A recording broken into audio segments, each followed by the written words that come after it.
ഞാൻ നിന്റെ പ്രവൃത്തിയെ.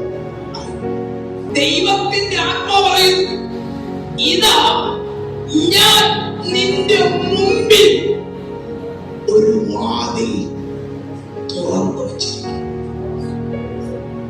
ഈ വാതിൽ തുറക്കാൻ കാരണം എന്തുവാ? ഞാൻ നിന്റെ പ്രവൃത്തിയെ. അടച്ച വാതിലിനെ കണ്ട് നീ ഭാരപ്പെടരുത്. വാതിൽ അടഞ്ഞിരിക്കണമെന്ന് പറഞ്ഞ് നിന്റെ വിശ്വാസം തളരരുത്.